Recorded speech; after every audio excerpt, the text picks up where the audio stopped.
Täna testime Piletilevi mobiilivaadet.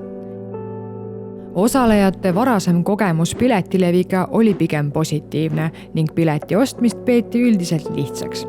Enim ebamugavust valmistas pileti hilisem ülesleidmine e-kirjade seast. Ja nüüd sukeldume platvormile. Esimesena püüdis avalehel tähelepanu silmatorkav reklaambänner, mis tekitas osalejates kohe emotsioone ja äratas huvi. Avalehel kuvatakse kohe ka populaarsemad üritused, kuid osalejatele jäi ebaselgeks, mille põhjal need esile tõstetud on. Kas tegemist on päriselt enim ostetud sündmustega või on valik tehtud turunduslikel eesmärkidel? Teemakohased sektsioonid mõjusid kasutajatele asjalike ja hästi struktureeritutena, kuid visuaalse lahenduse puhul tekitas küsimusi liigne tühi ruum ning piltide paigutus. Avalehel jäi kasutajatele silma ka see, et uudiskirjaga liitumise võimalust pakuti 2 korral, kuid vaid ühes kohas oli selgitatud, kuidas kasutaja andmeid töödeldakse. See tekitas küsimusi järjepidevuse ja läbipaistvuse osas.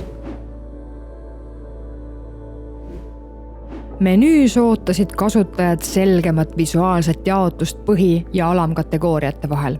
Samuti pakuti välja, et ajutised või hooajalised kategooriad võiks olla esile tõstetud näiteks rasvase kirja või eristuva värviga, et need paremini tähelepanu köidaksid. Kategooriate all kuvatava müügitopi puhul jäi kasutajatele ebaselgeks, et sisu on horisontaalselt keritav, kuna lehel puudus sellele viitav visuaalne märge.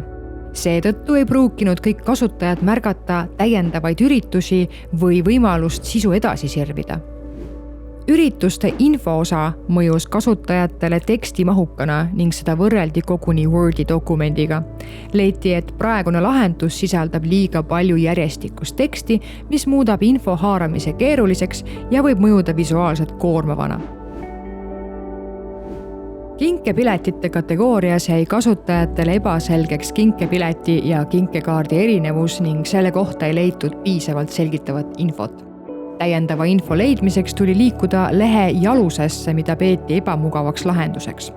Nagu üks kasutaja märkis, ma pean selleks ju terve maailma läbi scrollima. Põhiküsimustele vastused võiks leida menüüst.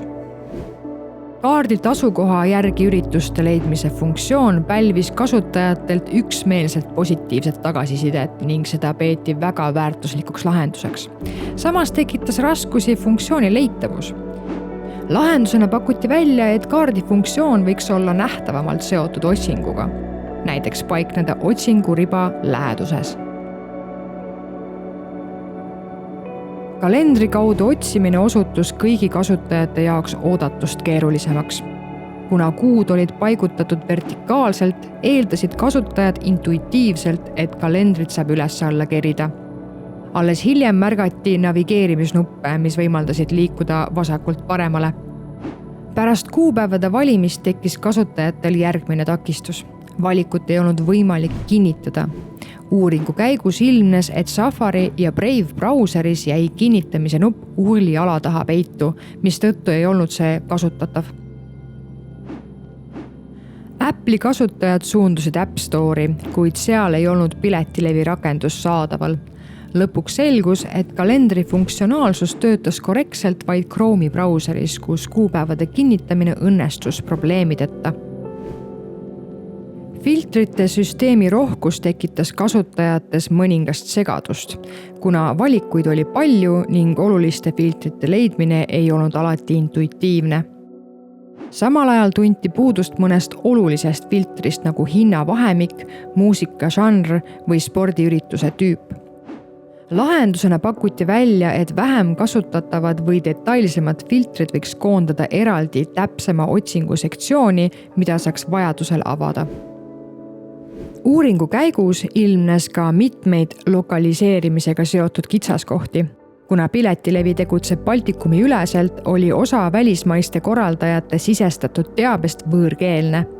See mõjutas otsingu toimivust. Näiteks ei õnnestunud leida Riias toimuvaid driftiüritusi eestikeelse märksõnaga, kuna otsing eeldas linna nime sisestamist kohalikus keeles. Piirkonna põhise otsingu puhul märgati samuti ebakõla. süsteem kuvab valikutes kõiki võimalikku linnu, sealhulgas ka neid, kus parasjagu ühtegi üritust ei toimu. Kasutajate hinnangul oleks selgem ja tõhusam kuvada vaid need asukohad, kus on aktiivseid sündmusi saadaval. Ürituste otsingul märgati ka dubleerimise probleemi. Sama sündmus kuvati otsingu tulemustes mitmel korral erinevate kuupäevade all. Aga mida teevad kasutajad olukorras, kus pilet on juba ostetud, kuid üritusele ei ole võimalik minna? Kokkuvõttes hindasid kasutajad Piletilevi kasutuskogemust pigem positiivseks, kuid leidsid, et süsteem ei ole veel täielikult mugav ega intuitiivne. Mitmes kasutusteekonna etapis ilmnes kitsaskohti, mis tekitasid segadust või nõudsid oodatust rohkem pingutust.